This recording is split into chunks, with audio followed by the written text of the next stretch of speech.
রাজপথের শত্রুতা নিভৃতের সখ্যতা। নবীন জিন্দালের কন্যার বিয়েতে নৃত্যে মন্ত্র মাতালো সুলে মৈত্র রানাওত।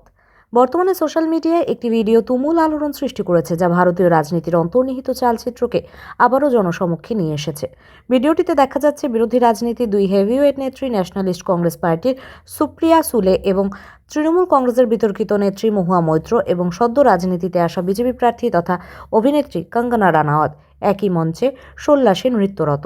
দৃশ্যটি ছিল বিজেপি সাংসদ নবীন জিন্দালের কন্যার বিবাহ অনুষ্ঠানের।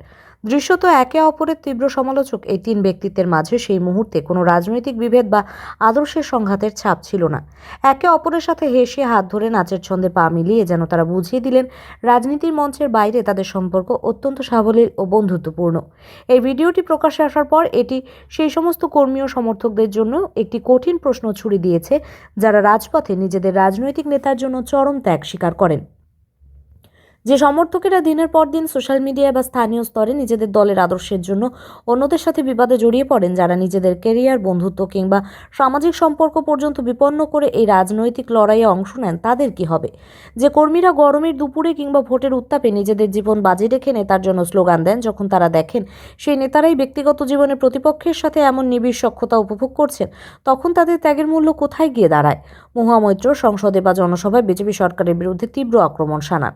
কঙ্গনা রানাওয়াতও সমানভাবে বিরোধীদের কড়া সমালোচনা করেন।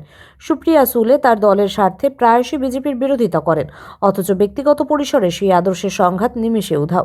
এই ঘটনা চোখে আঙুল দিয়ে দেখিয়ে দেয় যে ভারতীয় রাজনীতি আসলে একটি এলিট ক্লাবের মতো, যেখানে উপর মহলে নেতারা ব্যক্তিগত জীবনে একে অপরের সাথে সম্পর্ক বজায় রাখেন। বিবাহ অনুষ্ঠান থেকে শুরু করে সামাজিক জমায়েতে তারা এক থাকেন। তাদের মধ্যে মত পার্থক্য থাকে, কিন্তু মনোমালিন্য প্রায় থাকে না বললেই চলে। রাজনীতির উত্তাপ বা সংঘাত যা কিছু, তা সীমাবদ্ধ থাকে কেবল জনসভা, টেলিভিশন, বিতর্ক এবং সাধারণ সমর্থকদের মধ্যে।